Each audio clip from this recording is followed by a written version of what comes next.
Yo, it literally changed my model's outfit again for like no reason. So like, quirky. Hello everyone, happy Friday. Oh my god, first YouTube stream since last year. Gotta hit you with it twice, but hello. Yeah, we'll have a chance for animal chat after the video, so if you've seen them, please do not spoil them, because I haven't seen them yet. I wanna get a live reaction. Where have you been? I've been so busy, you know. Hello, it's been a year since I've seen Yura. Yeah, I haven't seen YouTube Frog since last year. That's crazy. No fun facts for the cane toads, everyone. Yeah, the only reason I know it's actually a cane toad is because I haven't seen the video yet. But Tetra was like, the video one about the cane toads, and I'm like, what the fuck is that? So I don't know. Can't believe it's been a year. I know, it's crazy. I actually haven't streamed in like YouTube in like a week, so it's been bad. And I still have a bunch I have to edit and upload. But I think the last one I had came out today. Was there a video that came out today? Make sure to wish her a happy belated birthday, chat. Oh yeah, my birthday was what, 3 days ago? 2-3 days ago? Hold on, I'm seeing if a video went out today.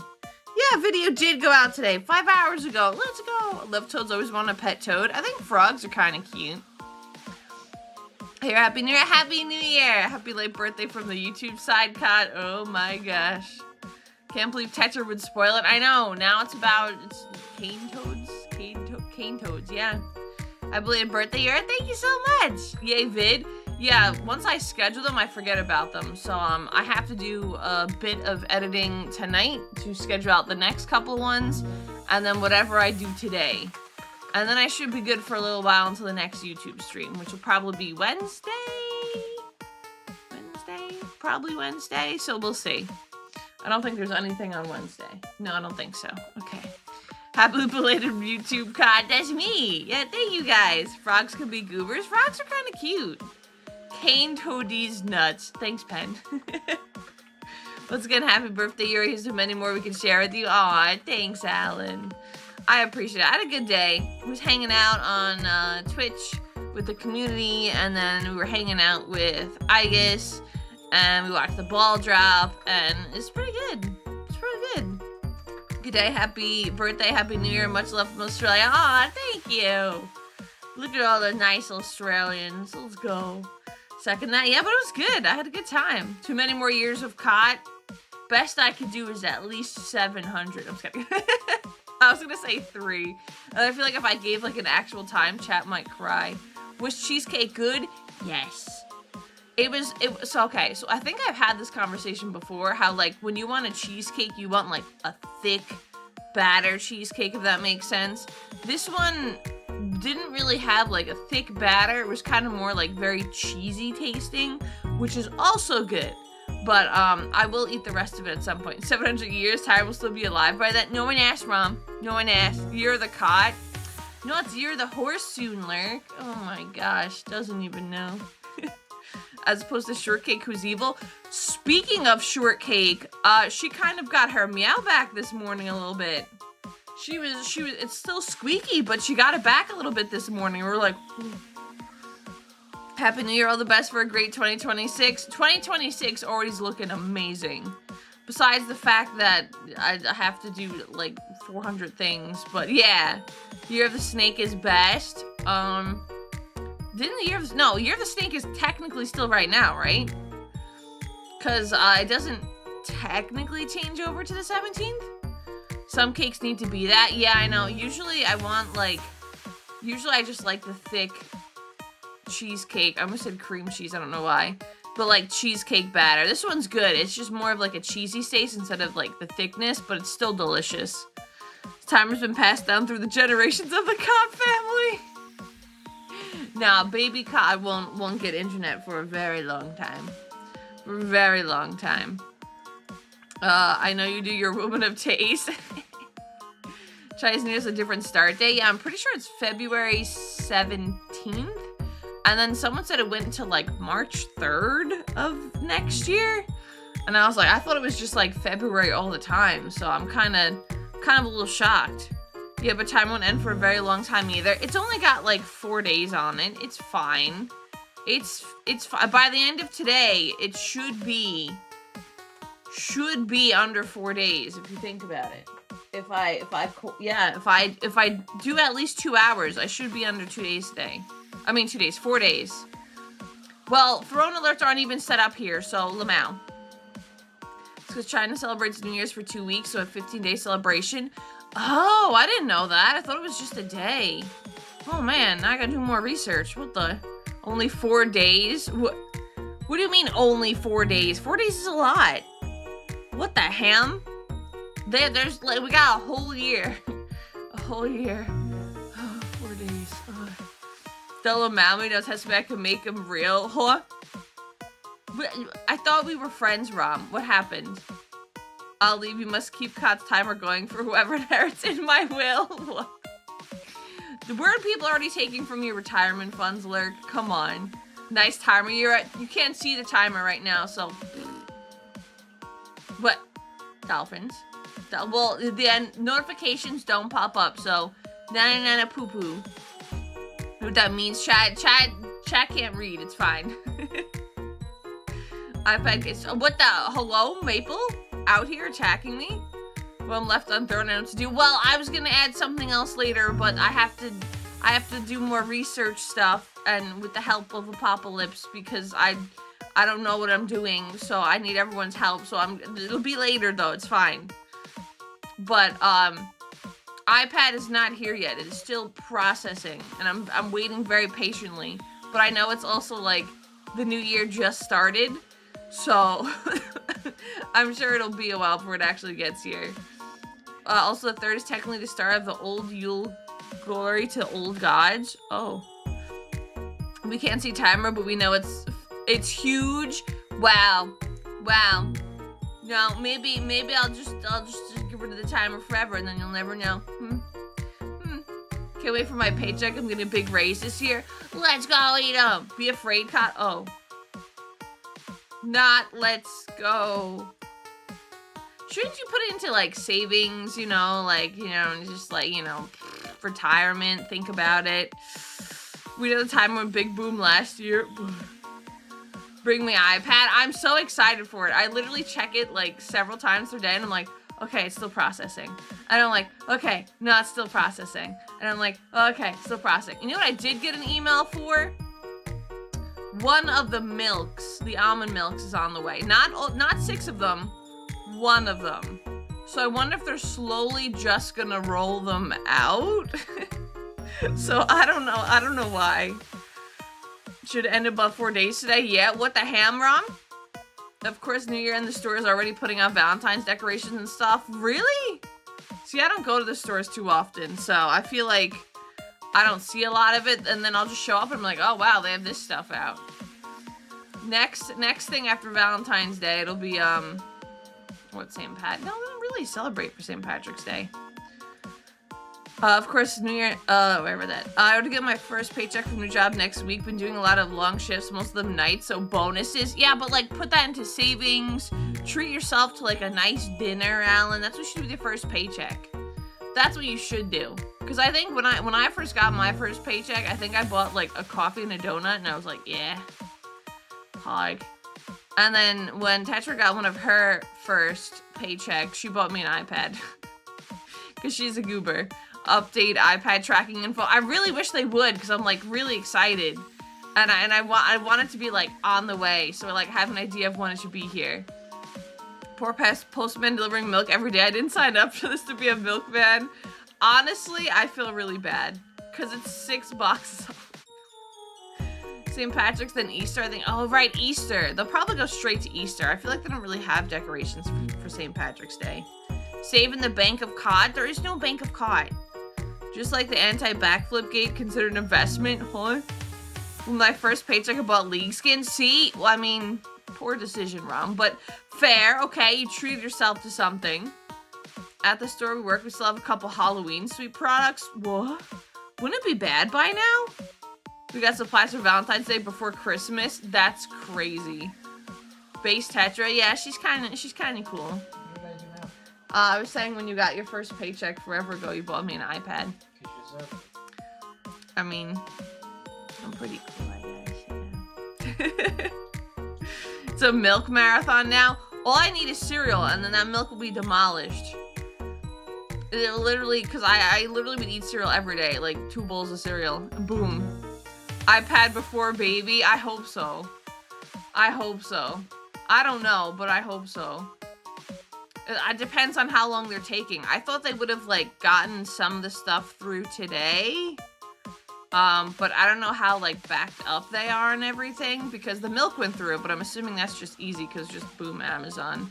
I don't know how because it's through the Apple website, so I'm not sure. Got all my saving stuff on an auto monthly thing. Let's go. It's been like a decade or something. I don't remember, to be honest. But I know I didn't spend it on League. Yeah, I mean, either that or if Genshin was a thing, you would have spent it on Genshin, 100%. Pretty sure my first paycheck was spent on my girlfriend at the time, Lamel. I mean, that's literally what Tetra did too. She can watch shows on the iPad in the hospital now. Well, I want to draw. It depends how much time I have, because I mean, I think babies sleep a lot in the first couple of days, but I'm also gonna, like, hold her as much as I can, because I'm just gonna be like, heh, baby, heh, baby, heh. But yeah, I'm gonna do a bunch of things. I'm gonna watch a lot of, like, gacha game story stuff, because I can just set it up, because it could stand up on its own if I have the case and everything too, I think. I think so. I could draw with it if the Apple Pen's here at the same time, so we'll see. Knowing the universe's sense of humor arrives an hour after you two leave for the delivery. I know, right? I was saying before, like, for some reason, we go to the hospital early, and, like, it delivers it to the house. Do we have to sign for it, I think, probably? So it's like, that'll be stressful. I'm like, oh yeah, well, I'm not there, sorry. And then dealing with thrown and returns and getting it back is gonna be a pain in the butt, so... Hopefully it's just here before anything crazy happens. Find the human smaller than me? Hello? Hello, Rob? Not for long? Oh my god. That'll be a fun 2 months for cot. Give it 3 months or so. You say the baby's gonna be taller than me in 3 months? That's messed up. That's messed up. Think we need a signature based on the value? That's what I'm thinking. So, we'll see how it goes. Usually depends on how the delivery instruction goes. Yeah, I mean, there'll be someone home, so it'll be fine. But it's just like, because I'm not there signing for it, it just gives me anxiety. Skibbity, yeah, it is skibbity. I do only have, like, 2 videos today. It's a moreparz one, and then I think a casual geographic one.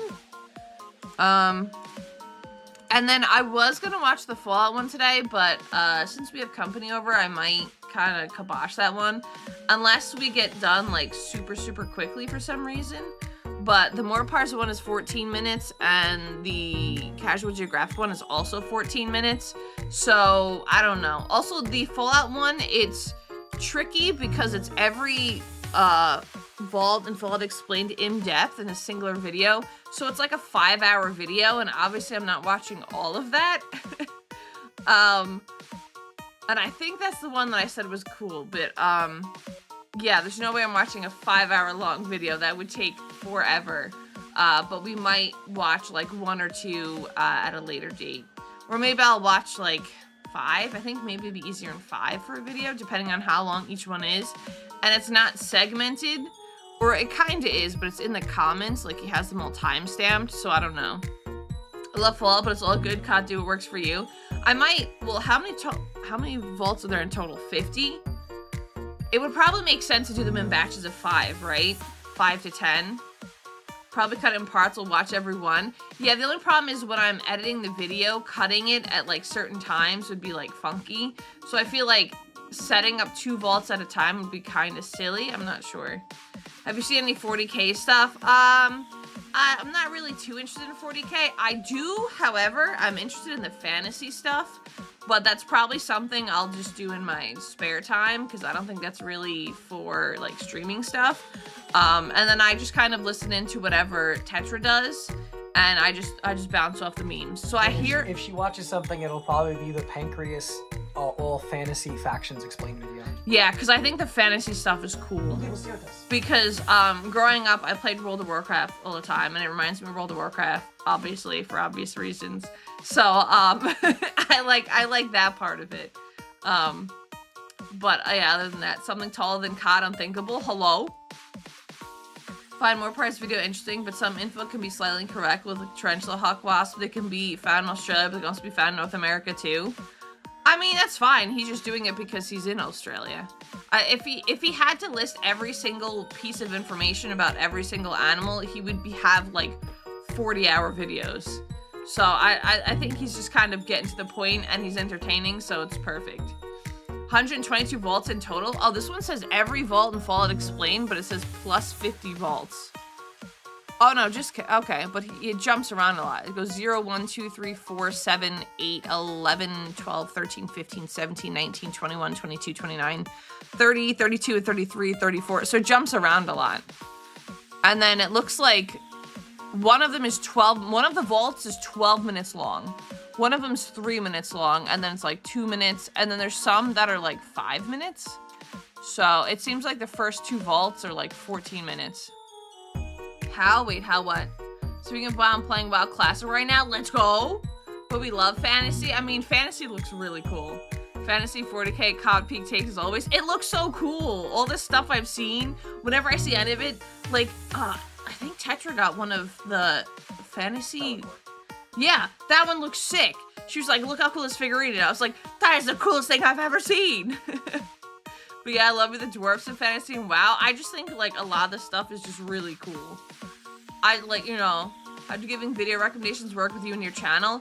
I don't really have a way. It's kind of like if I see them in the comments and then I pass it through with Tetra and Pen as well. It's kind of like whatever Tetra watches gets vetted, and then I also watch whatever, because like I don't really have someone, and I'm not gonna let Dolphins and Rom watch all the videos, so it's kind of like I just kind of get the trickle effect through Tetra.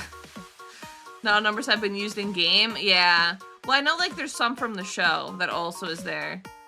Not a lot of information on the vaults, but the vaults are so interesting. 102 is the highest recorded number as far as I know, leaving open when they want more stuff in later. Oh yeah, well I mean they can do this forever then. The highest they go on here is Vault 118, and then it says Arcturus 1, LA Demo Vault, Vault Demo Museum of Tech, Corporate Vault, and then VTU, and I don't even know what any of those are, so. Got some Lizardmen skink units as a Christmas gift a few years ago. I don't know what that is, but yeah. Tetra would love the fantasy dwarfs, and the Book of Grudges is basically a generational Google Doc. Oh no. Oh no, that would be terrible. Really need to collect more Lizardmen units. Whenever I think of Lizardmen, I think of the ones from Overlord, and they're so, I'm sorry. I love Overlord, but like the Lizardmen in there are so bad. Bellicor is an absolute bastard. I love him. I don't know who it is, but yeah. Plenty of lore videos on the fantasy races, good streaming material. I've heard it's not the best, but we'll see. Maybe if I run out of stuff or I'm feeling spicy, then I'll watch it one day. Tetran being 40k and you being to fantasy would make a base couple even more based. Lizardmen, one of the Warhammer fantasy factions. Yeah, I kind of gathered that information. Skinks is like Pinks, but with an S at the start. Thank you, Ben. Thank you. I needed that information. Thank you. It was wonderful. Some overlap with fantasy and 40k. The warp and the chaos gods are the same. Yeah, the only problem is I don't want to be the type of person that's like, oh, I'm really interested in this, and then I try and get into it and it like flops as well. So I'll really have to find something that like sinks me in, because I'm very, very particular with things. Like, I don't play a game, if a new gacha game comes out, right? For example, because I play a lot of gacha games. If a new gacha game comes out and there's a character I really, really like, then I'll latch onto the game and then I find out more about the game based on that one character. Whereas, like, if I see a new gacha game that comes out and none of the characters interest me, then I won't even start it. Because that's how finicky I am. Don't ask me why. I don't know why. That's just how I am. There are a bunch of non-numbered vaults, like the Demo Vault, the VTU Vault Tech University. Yeah, that one's in there. That one's in there. A generation of Google Doc that is functioning a library on its own, thousands of massive tubes in its entirety. That's a lot. That, and I don't have as good of a memory as Tetra. So I'll watch things, and unless it really, really like catches my interest and it's something like crazy, I probably won't remember it. So, yeah. When racking anything Warhammer Fantasy, one of my favorite people to watch is Cody Bonds and his Noob's Guide to Certain Characters from Total Warhammer. Yeah, it just depends on what it is. Welcome in, welcome in. Like I said, I kind of need something that I think is interesting and will hold my attention, and then from there, I'll learn other things and branch out. Yeah, just to give one concise answer for it. If she watches any Warhammer content, it's just going to be the Pancreas No Work, all fantasy factions explained. If she likes it beyond that, then we can work beyond that. If she doesn't like that, it stops. Yeah, that probably will put the kibosh to it. That is going to be her entry point. Like, for example, which is one of the best examples I could use. Back when Overwatch first came out, everyone's like, "Oh, Yura, you should play it," and I'm like, eh. They're like, look how cool these characters are, eh. And I was like, no, I'm not really feeling it. I don't really like any of them. And then Mercy was shown, and then I started playing it. And then from there, I learned about all the other ones, and I love all the support characters. It was just, like, perfect. So, like, Mercy was the entryway into Overwatch. I mean, I don't play anymore now. But, like, yeah, true. But, like, that's what got me into it. Because I was like, I need a character that I will enjoy and I will like. And then if I'm interested enough still past that, I'll branch into more. Wouldn't have it any other way. I'm just a little quirky. By quirky, I mean difficult. But at least you guys know. At least it's like a heads up. Okay. So much was it got me to start, but I only played it for a few months. Yeah, I played Mercy, and then I started playing Lucio because he was good for a lot of ones. And then I started playing Zenyatta, so I just started, like, learning all the support characters, and then just, like, fell in love with them over time. Love Ana, too, but, because you have to actually aim, that's when I suffered from a skill issue, so, you know, that's when it gets kind of difficult. But yeah, it was fun when I played it. Alright, I think it is about that time. We're about 30 minutes in. We can start watching videos. We're gonna start with more. Hopefully I have everything set up on here. Okay, live mode, we're gonna unmute the desktop. Move over here.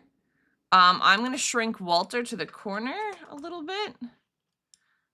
Because we'll put him over there. Videos when? I'm going. God, gosh. Australia. Stop yelling right now. Also, I hope I didn't mess with the audio. I don't think so. Okay, let's put it on the screen. Australia. Okay, this is good. This is good. Internet. Should I make it? I'll do a little bit of a border. This is fine, right? A little bit of a black border. There's a big time Reinhardt main. Reinhardt's cool.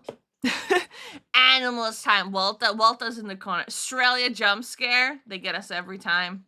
Oh, wait, I actually don't. What is the name of this video? This is about cane toads. Okay, the toad that broke Australia.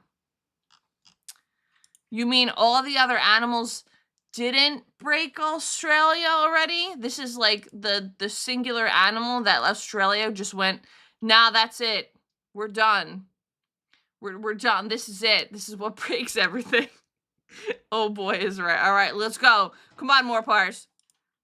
Is home to some of the deadliest animals on the planet. Mm-hmm. But what if I told you there's one creature they all fear? An invasive species, millions strong, wiping out native animals that we are locked in combat with to this very day. What kind of vile beast is capable of spreading such reckless hate? The answer is this fat fucking toad.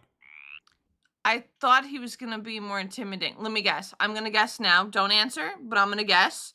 He is very venomous. That's my guess. Okay, let's see. Invasive species, though. We don't like invasive species. Those are no-no. He's not friendship. No, he's invasive. invasive species are not friendship. Yeah, he's kind of cute looking. Besides him being like massive, he's kind of cute looking. I think frogs and toads are cute. So, But how did this war begin? Well, to answer your question, we're going to have to go way back.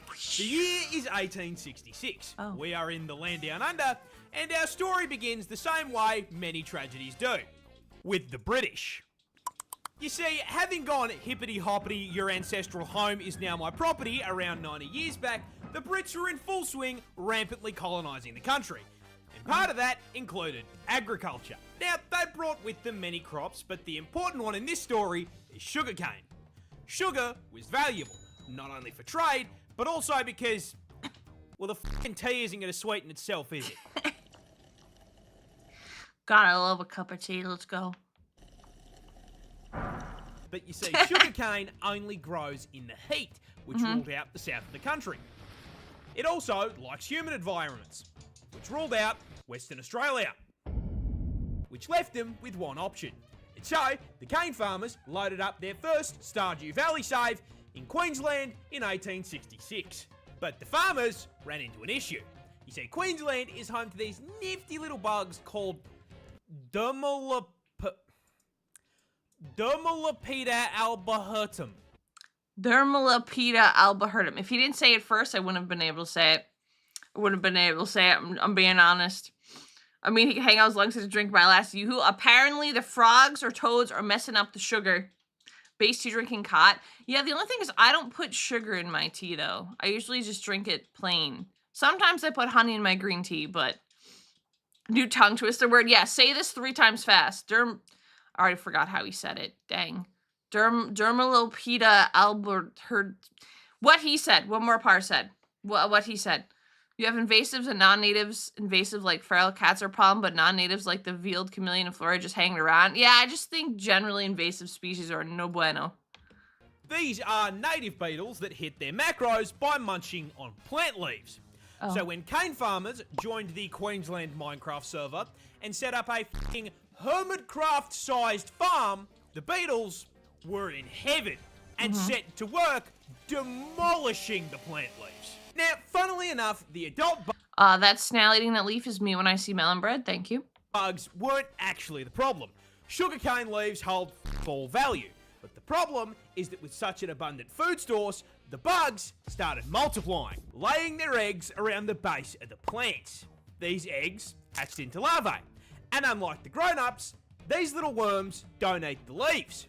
They eat the roots. And so the sugarcane starts getting absolutely fucking spit roasted. And the farmers can do nothing but watch as sugarcane yield plummets through the floor along with their profits. This No, not the roots. Why would they do that?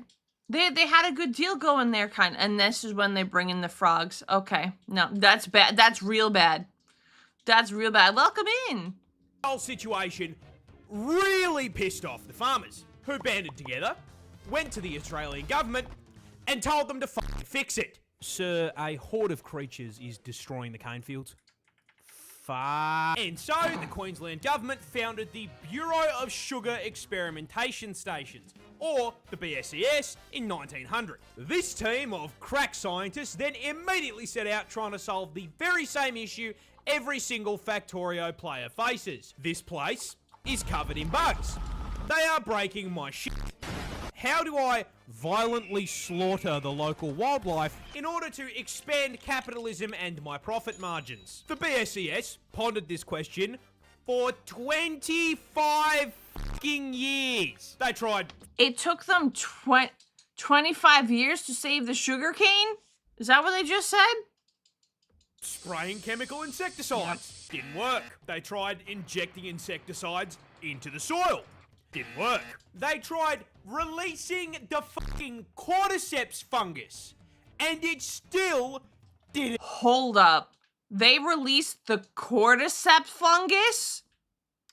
What? That's the thing that takes over the ants, right? And control. What? How do you like, nah, let's try this out. That'll be fine. Yeah, let's just sprinkle that in over there. What? That's terrifying. Those things are scary. I mean, not for humans, I don't think, but like, yeah, the zombie and mushroom. Yeah. What the? Even zombie virus didn't work? Well, now I know why it took them 25 years, but that's terrifying. Imagine being like, we gotta stop these bugs. What can we do? Let's throw in zombie mushrooms. Let's throw them in. That's the banger idea. And then imagine it not working and then just being like, well, that's all I got. That's all I got. I don't know what else to do. Fungus can affect other insects, but didn't work on these beetles. Now I see why they're so frustrated. Maybe how they figured out in 25 years at this point. Because obviously bug spray. Yeah, bug spray is a big one. But like, what? Huh. Well, that's a spoiler, Hydra. We didn't get to that point yet. Obviously, they're bringing the toads, but okay. Didn't work. Then, one day in the office, while pondering this question, someone had an idea. Okay, we are getting outmaneuvered by the cast of Bugs Life. Someone in this office, please give me anything. What about cane toads? What? Cane toads. Those big f***ing fat things that exist in the cane fields in Hawaii. I mean, it's a frog. They eat bugs.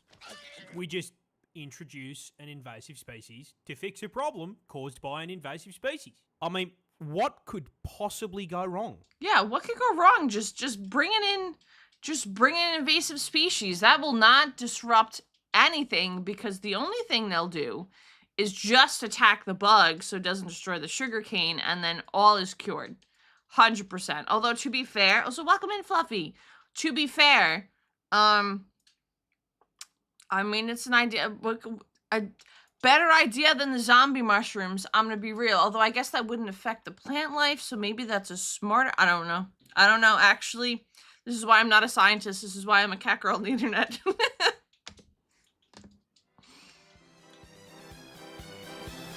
And so, in June of 1936, 2,400 brave cane divers were deployed to the fields to deal with the arthropod menace.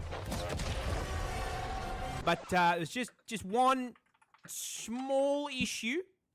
Cane toads were fucking dog shit.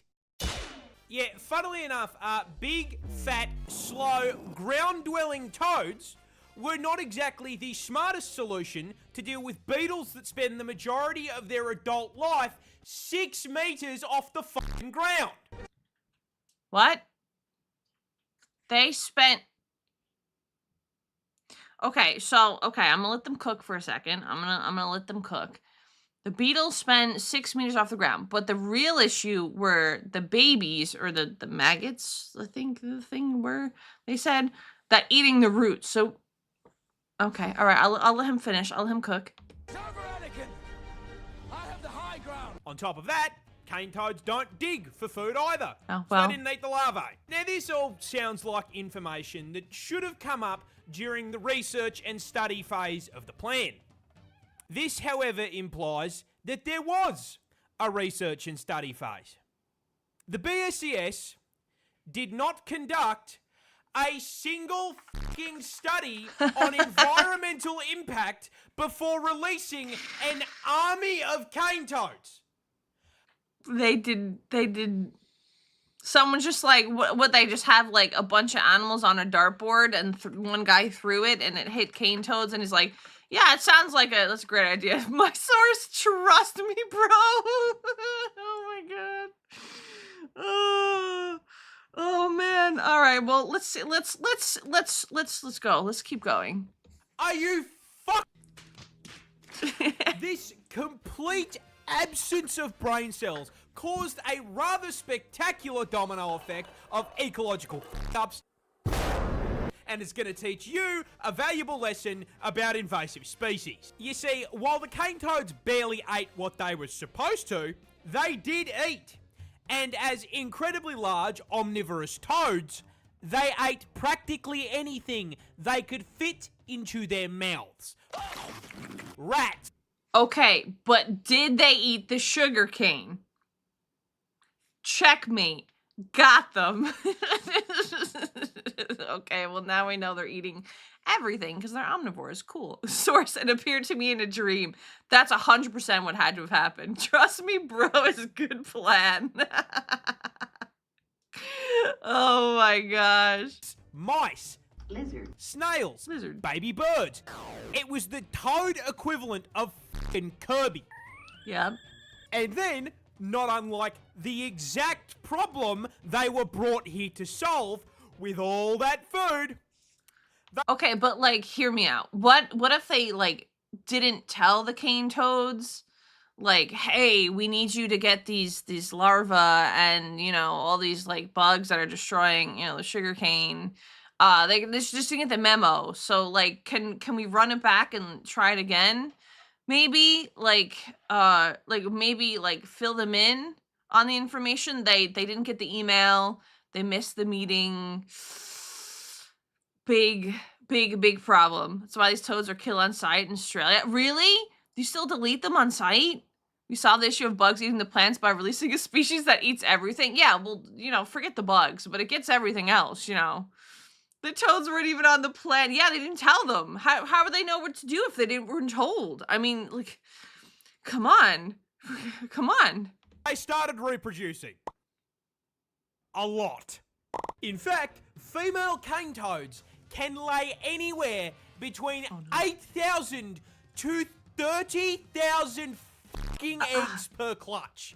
But I mean, Up to 30,000. There's no way 30,000 of them survive, or 8,000. But what? this should not be too much of a problem. Australia is home to some of the deadliest creatures on the planet. Surely the local wildlife has this under control. Mm-hmm. Wait, what? Cane toads, they're poisonous. They're poisonous. I was close. I thought maybe they released something that was... Okay, so I was close. If you eat them, I thought maybe they would spew something that was venomous, but okay, it's the other way around. All right, so you eat them and you... Bleh. Okay, well, their natural habitat, no, in Australia, you'll see. Oh, God. All right. Little bulges on the shoulder. And those are parotid glands, and they are packed to the brim with bufotoxin. No, that's not a D's nuts joke. Got him! Now, whenever the adult You moreparz, you son of a gun, you. toads are threatened, they will squirt this white, sticky fluid out of the glands. Yeah, but you telling me they're poisonous was a spoiler, so... Huh. And when ingested, it does two things. One, makes you trip absolute balls thanks to the hallucinogenic bufotenin. And two, Huh. the other ingredient, bufogen, just straight up gives you a fucking heart attack. Cool.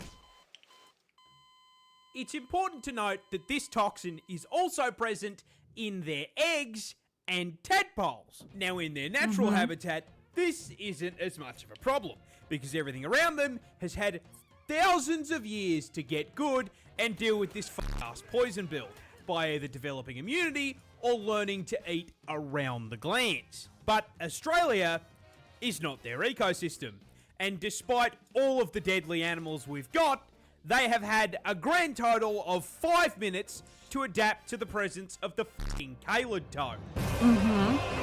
Now, quick question for the class. What happens to an animal population when there is nothing to eat it?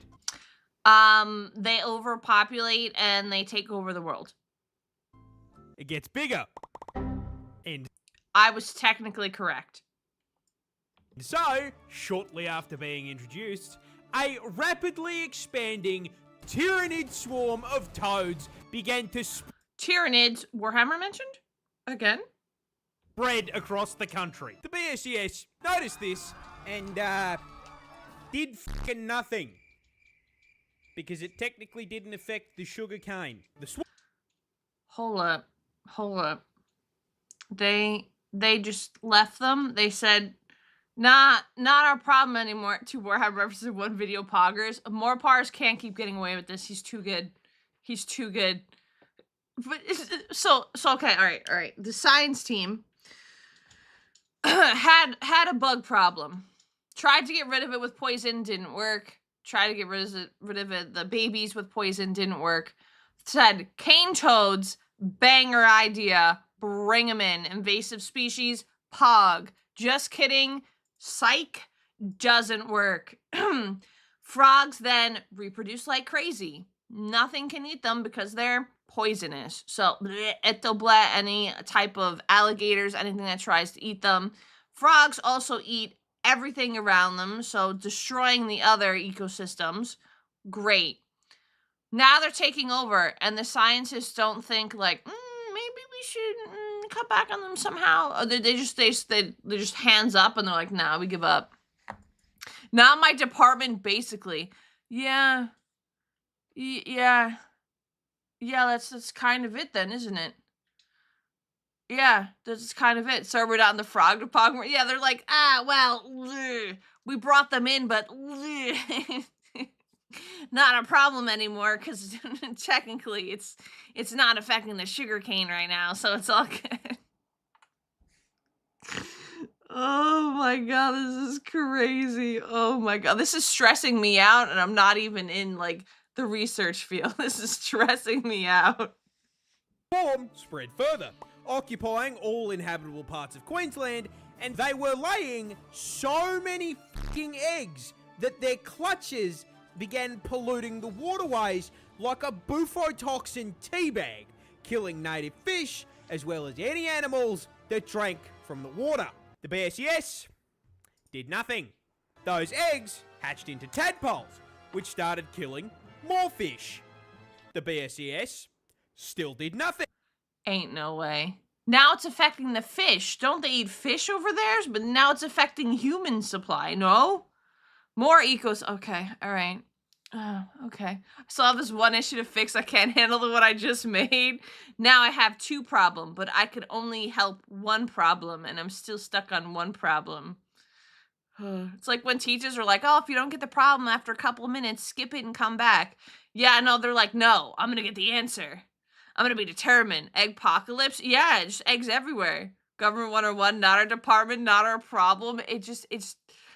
But it is a problem. It's becoming they don't see like what is it calling? Like the domino effect? They don't see it like, maybe now it's affecting fish. Now it's affecting this. Like, yeah, but it's only killing everything else. It's not affecting the sugarcane. This is stressing me out. Oh my gosh. The swarm advanced, breaching into the Northern Territory and New South Wales. When questioned, the BSES insisted the toads were doing their jobs and everything was fine. By the 1980s, the toads were now starving out or just fucking eating local wildlife and one-shotting anything that tried to eat them. And considering, at this point, there were 5 fucking million of them. 5 million of them? Yeah, this is the exact definition of tunnel vision. Holy.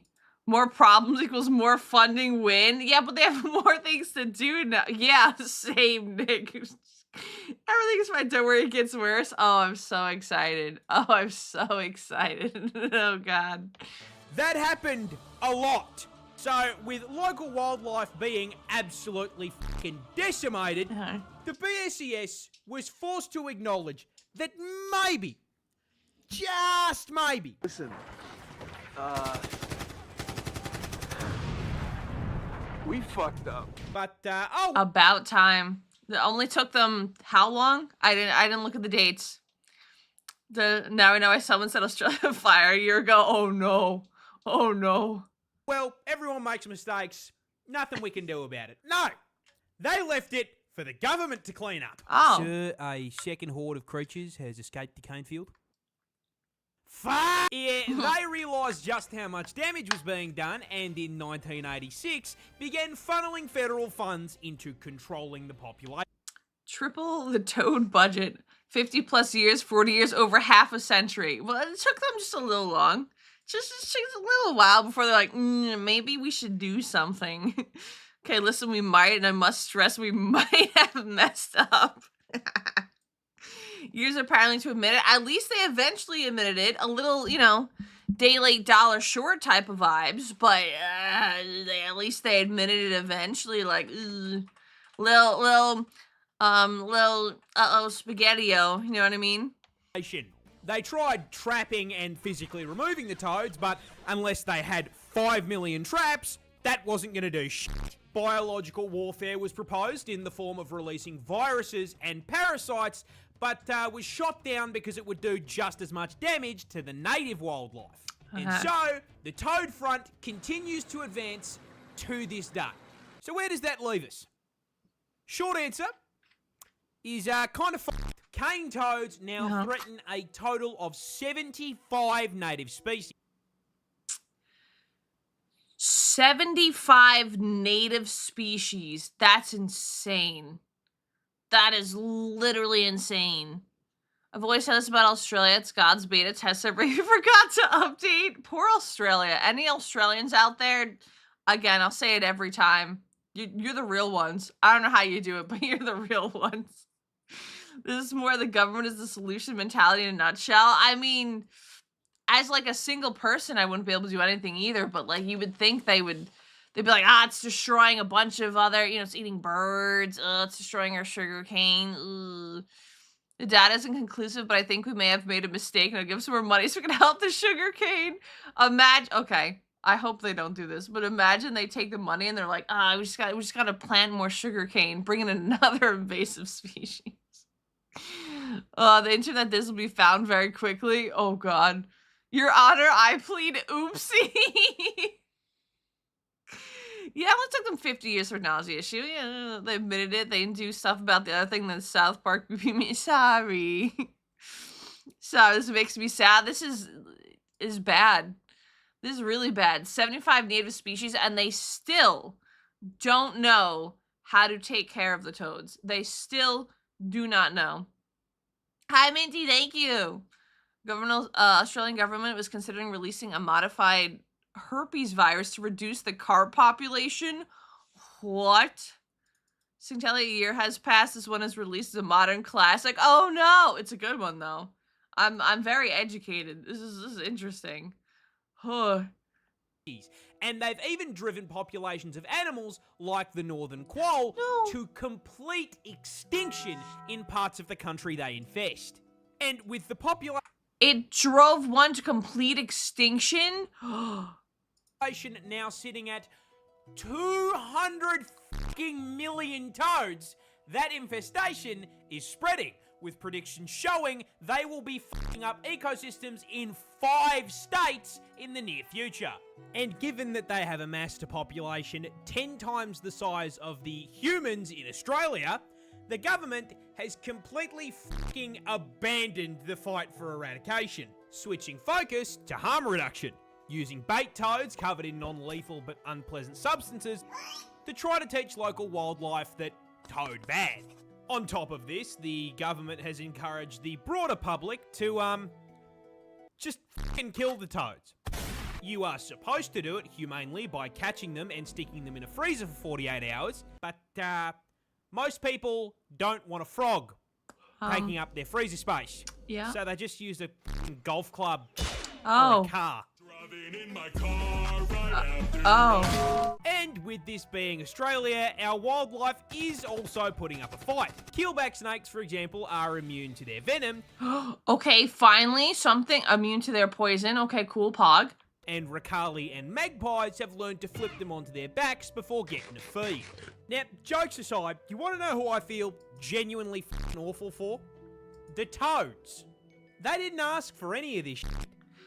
Okay, fair. They didn't ask for any of this. They got brought here on their own. Can cane toads swim in the ocean? I don't know. Remember, don't blame the animals for just trying to survive. Blame the humans who brought us. That was a good idea. Yeah, where's that one intern guy? Magpie's W. So we have a snake, a magpie, and I forgot the last one. What was this guy here? We'll rewatch it again. Before getting a feed. Now, jokes aside, you want to know who I feel genuinely fucking awful for? The toads. Yeah. They didn't ask for any of this shit. They just got dumped onto a random island and did their thing, and now they are being actively hunted. No. The assholes in this story are the BSES and the cane growers. Because you may be thinking, why were they allowed to do this shit in the first place? Yeah, you know what's a great question? Hi, Minecraft. They got dropped on some island and now they're public enemy #1 for doing what nature made them to do. I mean, yeah, well, the main problem is they didn't do any research for it. There's literally one guy said, what about cane toads? And then brought them in. No, not the end. We're only an hour in. This is the end of the first reaction, though. Now they're being killed for trying to survive. Yeah, I kind of feel... I didn't think about it that way until he brought it up, but now I feel kind of bad, too.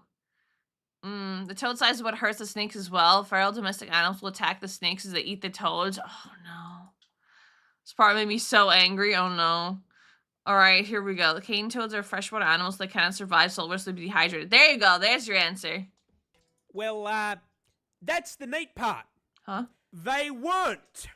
The federal government banned the f***ing idea when they came up for it in 1935, based on the advice of entomologists who rightly presumed the toads would become a bigger f***ing issue than the beetles. But the BSES and the cane growers lobbied to have the ban lifted in 1936.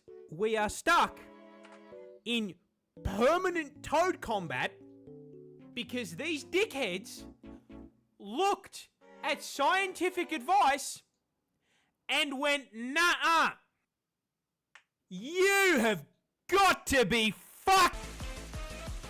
G'day, Merry Christmas, Happy Holidays, Merry and Christmas. thank you so much for watching. This is the first crack I have taken at a long form on this channel, and I'm not Love gonna it, lie, moreparz. I had a lot of fun working on it. This is So great. I hope you enjoyed. Also, a quick announcement if anyone missed it. We're partnered with Gamersubs now. The link Let's and the go. code is in the description. So go grab Support yourself a card, moreparz. man. Also, just want to thank each and every one of you watching this for literally changing my life. That will never not mean the world to me, so thank Aww. you. Hope you all have a bloody fantastic rest of Happy the New holiday Year. period, and I will see you all next time. Dang, that's... Oh God. Okay, we're not gonna do that one. Okay, we'll go back. Hold on. Go. Already starting another random video. Okay, but... Wow, yeah, that was a valid crash out. Round of applause for these big brain people who think it was a good idea. That's kind of crazy. Cane toads just want to not... Yeah, they literally got forced to be there, and then it... Yeah, if you're not already following moreparz, go follow him. Give him a like on that video. I like his long-form content. He's good at that, too. He knocked it out of the park. Claps for moreparz. That was great. We want more of those moreparz. We want more. No, not nut. The cherry on top, cane toads are an invasive species in Hawaii where BSES got the idea from. Other cane toad occasions and died out, example in Florida. So they knew they were an invasive species and a problem in Hawaii, and they still were like, nah, bring them over. I mean, with our accent, we're almost as natural villains as... Oh, no.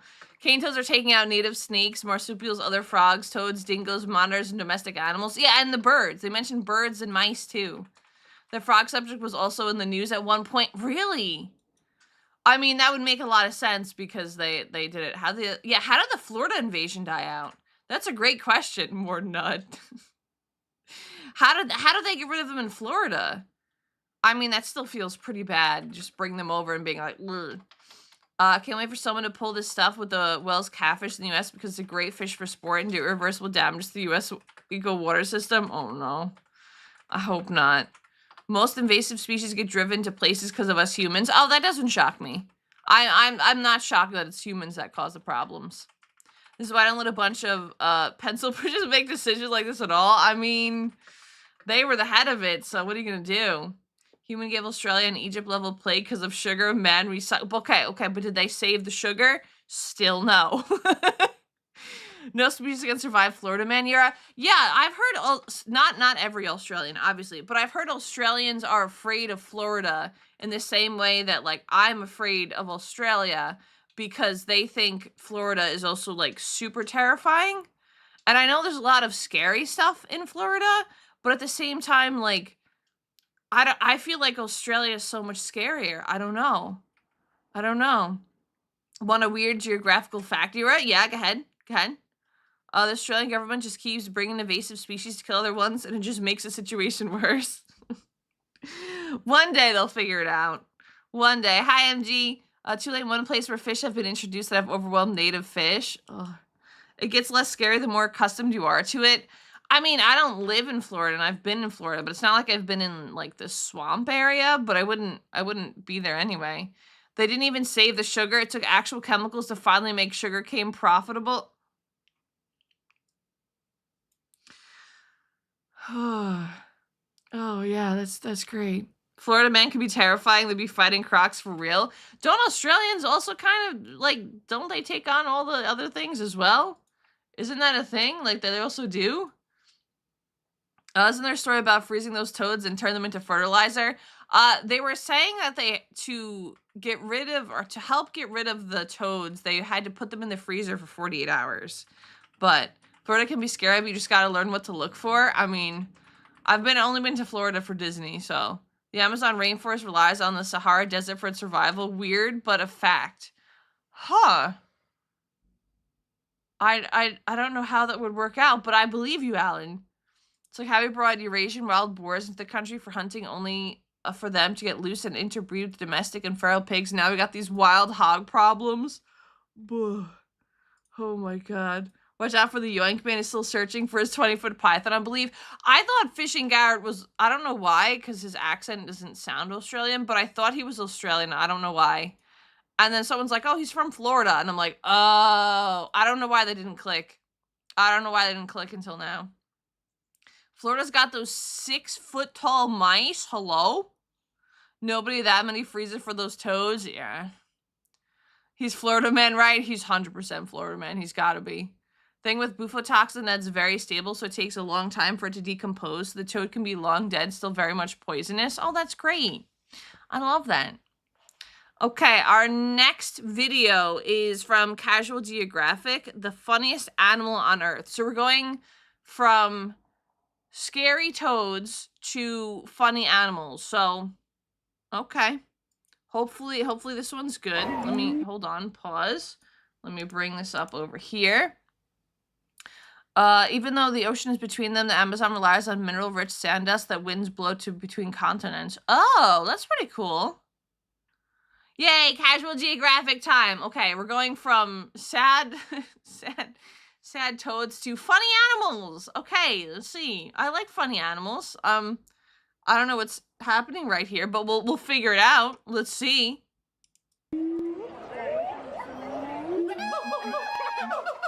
Show me someone who's never seen this with their eyes, and I'll show you a child that got Me? I've never seen this with my eyes. left behind. The school system's failing, and this is proof. Did you know the average kid in America doesn't know about this harmonizing homunculus? Arguably one of the greatest gifts nature ever gave. Yet they remain disrespected and unaccepted. Well, not today, you know. Someone has to stand up for this comic relief, rough draft, auditory onslaught of a primate, and you already know I will. I mean, that's a given. You're probably familiar with the great apes, but in case you're not, they include gorillas, chimps, bonobos, i.e. chimps with a different R rating, and this guy. Oh my god. Together, along with humans, they make... Wait, this is kind of cut off a little bit. Hold on. Why is this cut off? There we go. The great apes. Okay, all right. I know about some apes. All right. Yay, funny animals. I've seen this video as well, and he's not wrong when he says the funniest animals on the planet. I can't wait to get a giggle. I can't wait. I'm ready. Also, I think monkeys are just cute. I know there's, like, different variations, but, okay. Great apes, monkeys. I just think they're neat. Okay. up the Great Ape group. Great Ape. The name only an ape could come up with. But along the way, someone got snubbed, and this is actually live footage of it happening. You are freaking Great apes.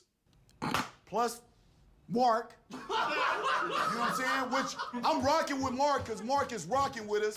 Yeah, gibbons got gatekept from the great ape lunch table. Science says it's because of their relatively smaller size, lower intelligence. Ouch. And real talk, I think they're just too goofy for the other apes to want to be associated. But being tailless means gibbons aren't monkeys either, and instead got classified as lesser apes. That's already flagrantly flippant, but there's about 20 species of lesser apes. They're all gibbons. Apparently, this drunk toddler of an ape was such an affront to the family, folks created an entirely new category to put them in and slapped them with the lesser label. Well, I'm gonna argue this tiger taunting, vocal cord flaunting, terminally trolling, usually barrel rolling primate might just be the prime ape. Now, to be fair, gibbons are that one weird I see what he did there. They're the prime ape, the prime ape. You sly dog, you casual geographic. kid in class. They're like the missing link between apes and monkeys, but if evolution went on a side quest. Gibbons break a lot of the rules of being an ape. They have low sexual dimorphism, meaning the males and females are about the same size. They don't build nests to sleep. They put in about as much effort as pigeons. They're monogamous, allegedly. We'll get to that. And they basically spend their entire lives in the trees. Could have sworn they let the O-ring slide for that, but that's none of my business. They're also anatomical anomalies with a wingspan worthy of an infringement lawsuit from Go-Go Gadget. We call them lesser, but let's be glad they're still. They kind of do have really long arms, don't they? It's bigger than their body. Kazuchio is absolutely a poet. He's too good. He's too powerful. Alive, because uncovering a fossil that could jump rope its own skeleton, that Jumanji junk would have put us in another pandemic. You don't realize how long a gibbon's arms are until, well, one, you get slapped by one, but also until you put them next to a person for scale. But having joints longer than a prohibition for Peter Griffin is great for one thing, and it's kind of the thing gibbons are known for. Like I said, gibbons are completely arboreal, and there's actually a name for how they get from A to B. Brachiate. Calling it monkey bars is an insult. If you did this as a kid, you were on gibbon timing. These branch-loving acrobats are the fastest things in the trees without wings. At 35 miles per hour, the tree goblin can brachiate fast enough to get pulled over in a school zone. They swing at 35 miles per hour? Is that what he just said? What the? That's fast. Some naturally look angry and I find it funny. They're just little goobers. They're more the wow. They are one of the more disproportionate animals. Yeah, I don't think I would have noticed that if he didn't mention it, to be honest, because it's like, I didn't realize it. Could beat them in a tree race? I don't think so, Ram. I don't think so. Dudes be zooming? Yeah, they're fast. They're athletic. Yeah, imagine swinging that fast. That must be pretty fun, though. Imagine just, because I used to do monkey bars as a kid, but, doing it really slowly is exhausting. Imagine just swing. It must almost feel like flying. As long as you obviously have good coordination and, everything lasts fine. But yeah, that's cool. And they'll yeet themselves up to 30 feet between trees. Forget a leap of faith, that's a leap of fortune. Specialized shoulders and wrists allow them to treat the jungle as their Okay, I wouldn't do the leap of faith, but that's fair. personal gym. It also helps that they're built like a CrossFit cryptid with the longest arms of any ape. If the average 5'4" woman adopted its build, she'd flex a 10'7" wingspan. And if you lived like one, you'd be parkouring off the cables of the Brooklyn Bridge. But they're not free from fall damage, and it's estimated most gibbons break a bone at some point in their lives. Gets even crazier when you realize mothers will pull these stunts with a whole baby in tow. And speaking of babies, you know how we always say, Oh, look how cute the baby is, though. Oh my gosh. I just want to squish his little face. Oh my god. animals use play as preparation for the life they'll live? Baby gibbons will not only learn to brachiate by chasing each other through the trees, they'll also intentionally let go of branches to catch themselves. But what even makes gibbons play a lifelong game of floor is lava? Well, like orangutans, they realize it's way safer to have your ops be gravity and time than touch tiger country downstairs and get murked by a feline. Because gibbons would rather run away than run Gibbons are actually extremely territorial, and that, along with them having a 99 agility stat, is how you get the only. Okay, but because they move so fast, I could see them messing around and playing with Ty. I could 100% see that. The baby's even more gangly. They're so cute. So they also do backflips while pregnant. They do. Did you see it moving there? It was just like hanging onto its stomach and it was just vibing. So if Euro was a gibbon, she'd have a 6-foot wingspan. Noted. I knew someone was going to mention that. I'm taller than 5'4", though. Thank you very much. Remember the parkour trend? These apes are the final boss. They started parkour. Can't change my mind. They started it. Animal alive that can vibe check a tiger and live to do it twice. Technically, it's mobbing behavior meant to drive away a predator using the power of parkour, but the execution makes them move like Spider-Man minus morale. They're morale-less, but the only miles is how far they can drive a stripe delete button crazy. Show me a great ape that can taunt a tiger. Many have tried. Most have died. A whole apex predator and twig ninja just ear-pulled them like a delinquent. And they don't play favorites. Gibbons have also been recorded harassing clouded leopards getting too close, although I'm pretty sure that one was trying to sleep and got hit with a long arm of audacity. Because if you think they only use their powers for protection, explanation, gibbons are the most unapologetic trolls in the animal kingdom. We told them they're the great ape's little brother, and now they done made it their personality. No other way to explain this. Porcupines are... Look how okay. I know they were saying like they're sort of little guys, but look how fast they move. They literally are the definition of parkour. Like he grabbed the dog's tail, ran, swang back around, grabbed the dog again, and probably would still be able to get away. Don't pull the tail. Oh my god, small cat with arms longer than her. Hello. Just for fun. Literally, they're just here for the game. They're like, oh, you're in my territory. I'm just gonna mess around with you. It literally does look like Looney Tunes. That's exactly what I was thinking. I just didn't have the words for it. 100%. They're professional rage. They're the original trolls and parkour. Can't change my mind. better protected against lions than versus a tree-happy instigator. Even a so-called great ape can end up looking pretty stupid around a lesser. Gibbons are an impulsive thought come to life. They don't think it, they just do it. Fun fact, this is the Memphis Zoo, that's Ringo, and they even warn you to stay off the glass because he'll literally injure himself trying to jump scare you. You know nature made you crack when you're the only mammal alive that can go band for band with a cat. With zero regard for feline rights, you've never seen a cat this outmatched. Oh no, they would get me. They would get me, they mess with cats too, oh no. And they'll easily play Matador with your dog. I love it because there's no scientific reason for them to be like this other than gibbons are all about the dickery. Except with mice. You know, put a mouse in front of them and things suddenly stop being funny. But with arms like that, they'll always keep it humorous. But there is one animal that forms the most unlikely friendship with them. Or maybe not. Because on paper, gibbons and orangutans actually have a lot in common. They live in the same area code, they're both for the trees, and orangutan actually translates to man of the forest. At the same time, some, like the Hulak gibbon, have been affectionately nicknamed the little man of the forest. But their personalities are so opposite, they honestly belong in a buddy comedy. Gibbons are hyper-athletic, flyweight, and the fastest moving animals in the trees. Orangs are the largest, the mascots of stoicism, and yo, I swear they could talk, they just don't want to deal with taxes. Polar opposites, yet time and time again, wild gibbons and orangutans have been caught playing with each other. I like to think the fact that they don't compete for the same foods means they don't really have a reason to have beef, and a lot of... That's kind of cute though. It's kind of adorable. People have to have exotic animal license to own them, I believe, because they could be pets. I don't think I'd want to keep up with this monkey though. It's way too fast. You would need like an entire forest to get, one, get all their energy out, and two, just let them be. I feel like it's not fair for them to be pets. I mean, I know they're in zoos and stuff, but like the amount of energy and how fast they go, they need a big area. Fwen-shaped? I think they are Fwen-shaped. Yeah, I can't believe a single mouse stops the greatest trolls. Oh, hold on. Shortcake's on my computer. Yeah, she wants attention. Shortcake, no. No, thank you. I don't need hair in my computer. Thank you. Shortcake, you want a monkey friend? Yeah? You want a monkey friend? No, I don't think you do. You'd be bothered. Cute little bromance? Yeah, it's like, look how cute they are. Give it a whole forest and be happy? Yeah, it's when I kind of feel like it needs a whole forest. But imagine going through your house doing chores while a gibbon hangs on to you like you're its mom. Yeah, but it wants to run around. It's not just gonna sit there, and it's not gonna be like a, you know, like a pet. Lap pet. At the scene, this video again makes me wonder what they would do if they saw a crocodile on land. I don't think they'd have to compete for land because tigers and different types of cats can maybe climb some of the trees, but I don't know. I feel like the monkeys would be really fast. Crocodiles are fast, but they're not that fast. Zoos will actually assign them together as roommates. Another reason orangutans are chill like that. If gibbons suddenly get accepted into the Great Ape Club, I think you know who pulled the strings for them. And you think orangs would find a sentient sugar rush annoying, and that gibbons might find Bigfoot's understudy intimidating. But not only do they play with each other, they even trust each other with their own children. Orangs have quite the obsession with baby gibbons, and gibbons really be rocking with an...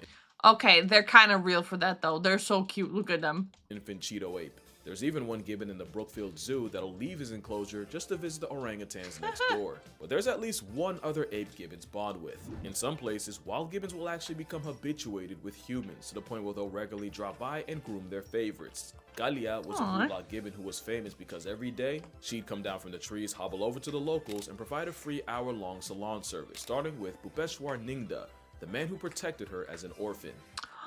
That's precious. Oh, stop. Okay, well, at least we know they get along with humans too, but still, I want them to have all that space for climbing and everything. It hits different when you realize grooming is how gibbons reinforce social bonds in a family. Now, it is bittersweet since it likely took her entire actual family getting put on a shirt for her to get to that point, and we'll get back to that. But I'd say that's pretty damn great for a lesser ape. Even dogs aren't immune to a given act of goodwill. And now that you're familiar with them, I think we Yeah, as an orphan. Yeah, I saw them drop that. Oh, I heard them drop it, rather. Oh, no.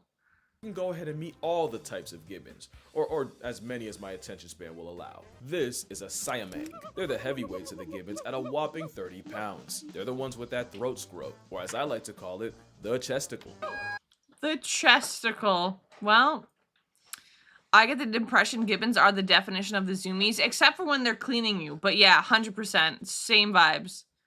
Yeah, I know. It's like, oh, to get to this point, orphan. Oh, at least I got adopted parents. Yeah, and it seems like they're doing well, but that still makes me sad. Wild animal could be tame around humans, but let them remain free and sometimes visit them. Yeah, I mean, the guy said that, saved the monkey, so that's fair. Chesticle. Now we're learning about the chesticle. It reminds me of frogs. You know how frogs have, like, that, the same thing where it grows when they croak and then it shrinks? It just looks like a frog. It's a pouch that works like an amplifier to broadcast their call. Oh. Clearly nature had an off day when it spawned a frog monkey that looks like one of Ben's 10. As much as I like them, this would be terrifying to have fly over your head. It's a reminder that even the comic relief of the apes could scramble your face if they really wanted to. But I think nature knew it animated Slenderman's shadow a little too well, because it went ahead and gave them the most unserious vocal stim you've ever heard.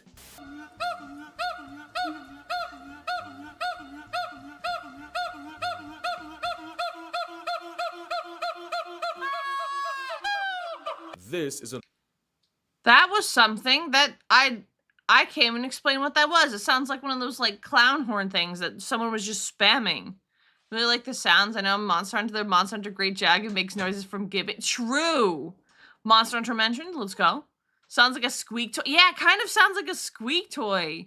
Imagine being surrounded by it and waking up at like 3 in the morning to a sound like that and just being like, northern white-cheeked gibbon, which definitely, for sure, is not venom, no matter how hard you try to perceive otherwise. And in case you're curious, the babies are all born white. After about a year or two, they turn black. The males stay that way, but the females eventually revert back to their cream colorway, proving the once widely accepted scientific theory wrong. You can go back. This is a Skywalker gibbon, and yes, they were discovered in 2017 by a group of scientists who apparently love Star Wars that much. The namesake of Luke was found in Myanmar, Southeast Asia, and it's believed there's less than 200 of them. But they're not as bad as the Hainan gibbon, which isn't just the rarest ape, but one of the mammals closest to getting discontinued, with less than 40 of them. no, no, bring them back. They're cute. Of course, the name from Star Wars. I mean, that's kind of cool. That's kind of cool. The crazy thing is, it used to be worse. They went from a couple thousand in the 1950s to where you could count on both hands how many were left by the 70s. Again, we got the Hulak gibbon. I like their face. The Silvery gibbon. I like their hair. Good thing they max out. They have some nice hair. Not gonna lie. They kind of look almost like not real. They go back as diabolical. I know he said that and I was like, ooh. They're kind of cute looking though. They look like, they literally look like they're not real. They look like a doll. 40, that's not exact sustainable gene pool. Yeah, we need to save the monkeys. Uncle Eero-like ape. Okay, true though. I wouldn't have noticed that if I didn't say it, but true. At 2 feet, any taller we'd be having Yeti conversations. And lastly, the pileated gibbon, because in my opinion, they have the coolest call. Ooh.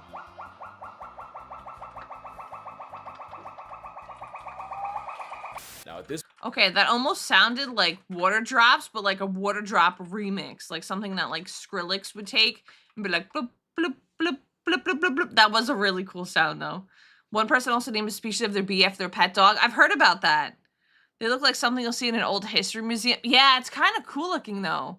It literally looked like someone tried to like make a puppet of the monkey or something.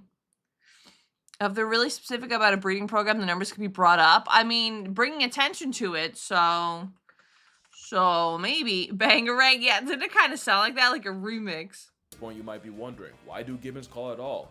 Well, that's the second thing they're known for. The reason for it, well, you have a lock on your door, some have a gate, but gibbons, nah, they mark territory off straight. It's actually the same reason male lions roar, to tell outsiders that they best keep it that way. Oh. Except gibbons will often do it as a duet, and sometimes they'll get the kids involved and make it a family matter. And they'll usually do it in the crotch of dawn, and if you live next to a zoo with gibbons, you've definitely heard it. And remember, they're territorial, so if you hoot back at them, you might just end up going band for band with a broadcasting tree siren. Hey, yeah. So don't copy them. Okay, well, okay, that's good to know. It's a sound a bit old movies use for forest scenes. Yeah, I was gonna say, you hear those a lot in the background. Okay, I can hear a ball bouncing too. What do you mean, lock the gate? I scream to mark my enemies too. Really, Rum? Really? Voices are fascinating like that. In music, a popular claim is that the most versatile instrument we have is our vocal cords. Well, yeah, it's really cool. It's really cool. I think it's so interesting how they communicate. It's obviously very different from our language, but not gonna lie, I will sometimes make the sounds gibbons make, because despite that being their way of claiming territory, it's still fun to try as long as you're at your own house. Yeah, I was doing the same thing. I was like, ooh, ooh. It's just really cool. It's such a unique sound.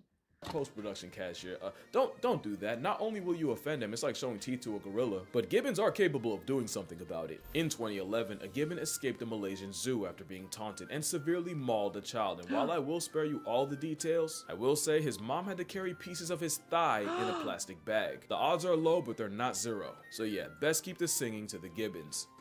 Okay, noted. Do anywhere and you hear those sounds, do not repeat them. Do not repeat them. Oh, okay. Good thing we're safe at home. Okay. Me stealing bars from a gibbon. Yo, bro, you're biting me and I'm gonna bite you. No, they're very territorial. Don't copy them. Don't copy them. Reel it back. Reel it back. Big deal for them. They spend actual years of their lives perfecting it. It's very much giving albatross marriage dance. In some species, Mama Gibbon will help her daughters practice with their version of singing lessons where the daughter tries to match her mother's pitch. For male gibbons, they learn by imitating the male figures around them. After years in the lab, they're able to come together and make the sound you've heard in every movie's jungle scene ever. There's something about the fact that males and females spend years perfecting their songs, and when they do come together, the songs just fit each other perfectly. These duets become a verbal vow renewal as the songs help reinforce their pair bond. And that's so cute. They like sing together. Oh man, monkey see, monkey do. In this case, don't do it. Agreed. Do not do it. Do not copy the loud monkey. They will wreck you. They will mess up your day. Yeah, a little bit. Yeah, I'm safe behind a screen and a nice sturdy wall of my house. Well, they said in like the zoo, if you copy them, they'll like smack into the gibbons. Well, the smack into the glass to try and like spook you. So very territorial myself. I don't think I want to mess with them though. Word to the wise, do not try to emulate wild animals' territorial calls near their territory. Yeah, exactly. So if you hear them, just be like, nope, nope, not gonna do it. Human see, human don't. Yep, can't do it. Nope, don't do it. the third thing gibbons are known for. They're the only apes that are monogamous. Can you imagine a gibbon seeing another gibbon and just making it work? No other ape, not gorillas, chimps, definitely not bonobos. And you know most humans ain't about that. Entanglements be damned. Except, yeah, about that. So the whole monogamy thing came from researchers watching a group and witnessing a couple only getting active with each other. Except what they didn't realize was by being around these gibbons constantly, the gibbons eventually got used to the people and would get way closer than they usually would. The problem is the other gibbons that weren't as chill with humans would see this and treat the human habituated gibbons like the plague and avoid them at all costs. Honestly, good for them. But if gibbons do mess around on their partners, the researchers basically block them from doing it. Also, any cheater can look loyal for the weeks or months the researchers spent watching them. So, Ryan Palombit decided to study a gibbon family for 6 years, and this time, instead of habituating themselves to just one pair, pretty much all the groups in the area were habituated, meaning they could truly study gibbon free will. And when I tell you it was Real Housewives of Indonesia out there, I'm gonna tell you a story, but it will get messy, so I'm gonna need you to lock in or you will get lost. So it starts with two gibbon families. Each one had a sub-adult, basically a teenager, and one had a teenage male and the other a teenage girl. And we're still talking about gibbons. Both teenagers left their respective families, got together, and found a new territory to live in. And that's when stuff got weird. Because the teenage guy gibbon also had two younger juvenile brothers, and for reasons beyond me, they moved in with Big Bro and his girl. To Palombit, that was already cause to pause, but it got wicked once the adult male from the female gibbon's original group, i.e. her father, disappeared. Because apparently a parent in past tense is a canon event. Well, with a sudden power vacuum, guess who filled in? Yeah, the same subadult male along with his baby brothers all moved into the female's group, and the teenager took his girl's dad's place. He then just moved. Wait, what? This is crazy. And they got all observed this? Oh my gosh. Okay, sorry, keep going. Back and forth between the two spots, meaning Mans was monkey branching from his original girl to her mother. And in what's a lot more common than you might think, the mother and daughter had serious beef, and when things finally got too hot and the male had to pick a side, he chose the mother and fully moved in. The mom would have a baby that was likely fathered by her daughter's ex. As for the subadult daughter, that was the last time Palombit saw her. If there's a moral in this story, one way or another, Gibbons gonna find a way to swing. There was also that time one drama. Yeah, that was a story. Holy, it almost seemed not even real the way he was telling it, because it was like, oh, then this went there, and then Jerry Springer Gibbons. Yeah, they're like, oh, they're monogamous. They sing together. I'm like, oh, that's so cute. Oh my god. And it's like, just kidding. Except this one story where, oh my gosh, the teen Gibbon decided to swing from his girlfriend to her mother just because the dad disappeared forever. I mean, the fact that it's not unheard of in humans makes me sad. I feel like it's more common in humans. Because it says they're mostly monogamous, but I mean, I guess if something happens, and so are my brothers on them also. Yeah, there's kind of a little monkey drama. Can't say I was expecting that, that's for sure. The Kujukushima Zoo in Nagasaki had people questioning everything after 12-year-old Momo got pregnant while being housed with exactly 0 men. They thought it was an immaculate conception. Folks thought she spawned Gibbon Jesus, until they did a DNA test and found the father was 34-year-old Ito, who thankfully was also a Gibbon. They scared me there for a minute, I'm not gonna lie. Okay, yeah, I was like, immaculate conception? What the? Okay, alright. Yeah, like humans, mostly monogamous. Yeah, a lot of us have their own form of drama. It's just weird to think about it. This one's crazy. That was insane. Oh my gosh. Still had no idea how they did the do, until they found a 9mm hole in a steel plate between enclosures. That's 9mm. He really wanted that glory hole, and we call them lesser when really we're not that much better than Gibbons. I don't care what the literature says, they're great to me. Especially since we've probably done Gibbons dirtier than any other ape. Remember Kalia? Well, not only did she lose her family, but after a kid taunted her with a slingshot and she finally bit back, the boy's father came after her with a shovel and she lost her life. This kind of thing No. Oh man. Most of monogamous is not what you think want to hear from your partner. Exactly. Imagine if I could talk, imagine the drama we would hear it. That one story, I wouldn't be shocked. Yeah, this is getting sad now. It went from funny to drama to now I'm sad. Actually happens a lot to Gibbons. Not only do they get their homes knocked down and trees removed, a lot of times they get reduced to pets. It's to the point where virtually every Gibbon is flirting with extinction. In fact, some like the Heinen might as well be in bed with it. I don't like ending the video like this, but I feel like Gibbons being so overlooked makes it that much easier for the atrocities against them to get buried. And if we don't lock in and spread the word, Nature's one-man comedy special will be canceled in our lifetime. But then again, does it not make sense for the comic relief to have the most tragic backstory? At the end of the day, Gibbons proved that you might not be a great ape, but you're still a great ape. But anyway, that's gonna do it for this video. Make sure you drink water, hug your mother, support your local Gibbons, and one last thing to take home. But this is important. Always remember to... No, don't do this. Don't do this. Okay, well, it went from silly little monkeys to oh my gosh drama to oh no this is sad to oh gosh this was really sad. Sad she lost her life because people can't understand they teach their kids not to disrespect nature. Yeah, I understand why he ended it on that way, but it's still really sad. Animal habitats deserve to be protected. They really do. That makes me so upset. Oh, poor monkeys. All right. Well, I mean, it was cute in the beginning, and they're still cute. And wait, is there more at the end? Wait, hold on. False alarm. There's a little bit more. See if there's just anything else. Maybe something cute at the end?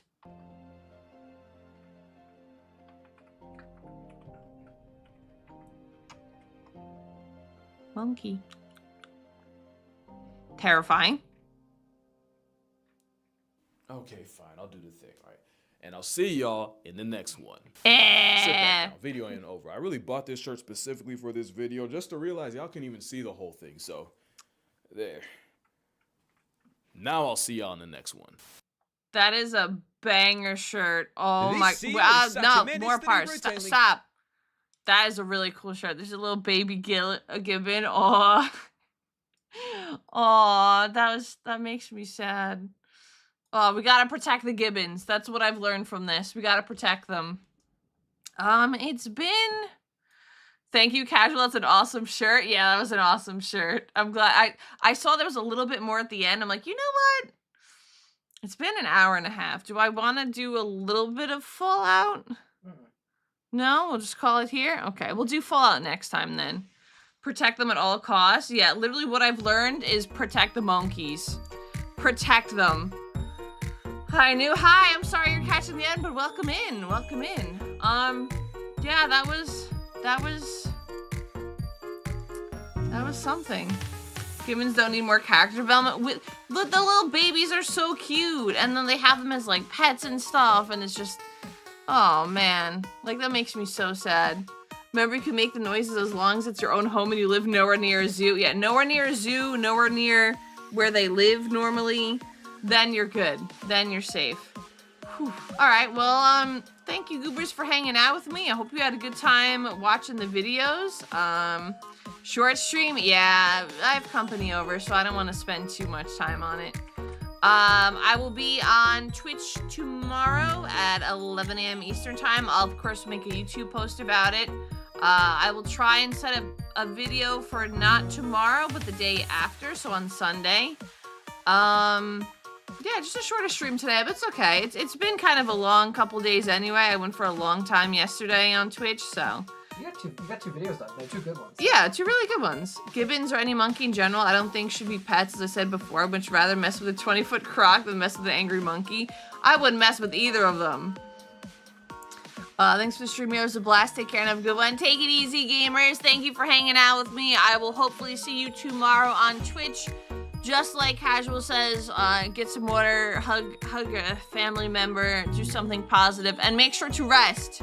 Get a good night's sleep. I will hopefully see you Goobers tomorrow.